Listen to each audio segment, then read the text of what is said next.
Yo, what's going on, y'all? It's Combo Breaker 99. I'm back with another post-fight analysis video. All right, y'all. Ariane Lipski versus Mandy Bohm. Mandy Bohm was making her UFC debut, and I thought she was going to come in there and make a big statement, but Ariane Lipski, man, she still holds the level that she's on, which I'll talk about at the end of the video here. She showcased that, her stand-up is not one to test. You got to be ready. You got to be able to establish a jab, or you have to take this fight to the ground. And, going into this fight here, I thought Mandy Bohm had a pretty good skill set of being well-rounded. I thought she had the edge and strength and length. Of course, she had like a 4-inch reach advantage in this fight. So I thought she would have been able to use her jab and her striking. I thought she had those fundamentals to really kind of neutralize the puncher in Lipski. But Lipski was able to, hold it down, man. She was holding it down on the ground as well, in the top position. But it was just the ability to command the center of the octagon and, get on the inside of Mandy Bohm and just really get her respect. Mandy Bohm was really fearful of that right hand after getting tagged a few times, So, Ariane Lipski did everything she was supposed to. She dominated. She was, this close to a stoppage in the second and third round. I thought it was coming, but I have to give Mandy Bohm some credit as far as her chin and her durability. But, if she's having trouble with a fighter like Ariane Lipski, well, I'll talk about that towards the end of the video here. But round one, right away, Lipski, she commanded the center of the octagon. Bohm, she was trying to attack the legs. But Lipski, she was loading up that right hand. She was putting that pressure on Bohm, and you could see that she wanted to land that right hand to make a statement. Bohm, she went in for a takedown, but Lipski, she reversed it. She got the takedown. And in top position, not much really happened. It was just being controlled by Lipski. Bohm, she was trying to just neutralize it by getting in that triangle. But Lipski was trying to get the work in. She was getting the work in until finally she broke. She got back up to standing. And Bohm, not using that jab. She was not using that jab right away, or she was not using front kicks. So Lipski was able to get her punch her way in. She was jabbing her way in and just putting that pressure on. Finally, Lipski, she stepped in with a big head kick, big left head kick, and a big right hand that just rattled Bohm against the fence. And then she came back with a combination. She came back with that big combination. Then Bohm felt that power, and I think that changed her whole mind state after this round. After she ate that head kick, right hand, and it was like a 2-3 punch combination. It kind of changed her mind state here, because she was just holding on here trying to survive. And Lipski, she landed some big knees in the clinch to just take the whole round. Just pretty dominant with her stand up. Second round, Bohm really needed to get the respect. She really needed to get that respect, and the only way she was going to do that if she was spearing that jab out. She got a long jab. She was not throwing it. She was not using enough angles. She was trying to step away from the right hand, but it was just not enough because Lipski was getting comfortable stepping in this boxing. Lipski jabbing her own jab, throwing her own jab. She was throwing her own jab, and Lipski, after she threw a couple of jabs, she was able to come over the top, crack Bohm with another big right hand.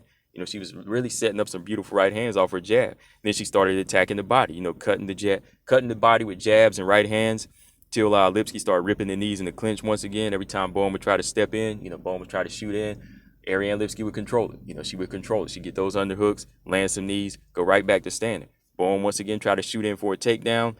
Lipski saw it coming. She separated, dropped her with a big right hand. Dropped her this time with a big right hand. I thought it was over here, but she was able to survive. She got on her back. Lipski, she pretty much got on top here. Tried to look for the finish, but Bohm survived. The third round, though, Bohm, she needed a finish. She needed a finish, but she was looking pretty beat here. Nose was starting to bleed, mouth was busted a little bit.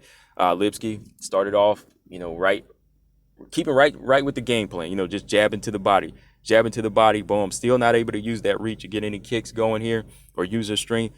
Lipski lands another big right head kick. Another big right head kick, just making Bohm respect. Lipski just couldn't miss with those right hands as well. She was just throwing in those right hands. And then once again, Lipski, she dropped Bohm with another big right hand. Starts teeing off on Bohm. But Bohm, she's able to survive on the ground here. Lipski, she gets in the side control and just takes control of the rest of the round. Bohm, she survives trying to let her hands go when they get back to stand up for like the last 10 seconds. She tries to trade here. She throws a good flurry to throw Lipski off.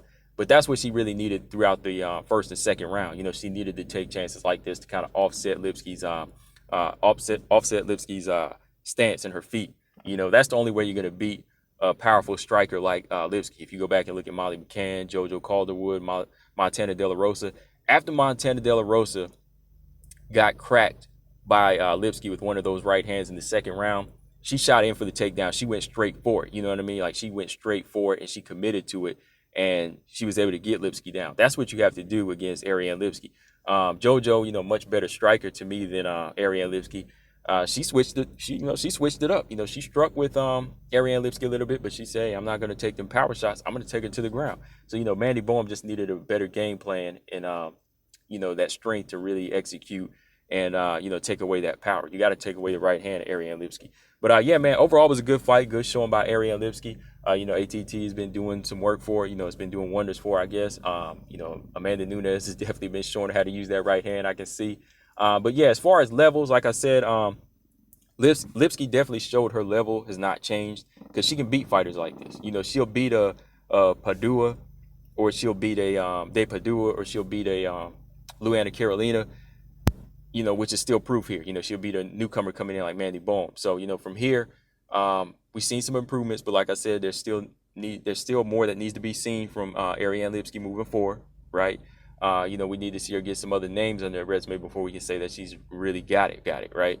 Because she still lost to like the bigger names, in the UFC flyweight division in the lower, in the third tier, right? So now she's 3-4. So we'll see. I don't know, Jillian Robertson, the winner of Jillian Robertson Cachoeira, is that next for her? Melissa Gatto, Aaron Blanchfield. That'd be a good test for Ariane Lipski versus Aaron Blanchfield. That would be a good test for Aaron Blanchfield as well, who won her fight on this card also. So yeah, man, good work. But Mandy Bohm from here, she's going to really have to tighten up on her defense and, use that assertiveness, because like I said, even in my previous video, I know she was bringing that flyweight energy, but, whenever you come into the UFC, you're fighting a different caliber of fighters. So you got to be ready, and if Ariane Lipski gave her this type of work, wow, she's got a lot to work on. She got a lot to work on. So yeah, guys, what do y'all want to see next for Ariane Lipski from here?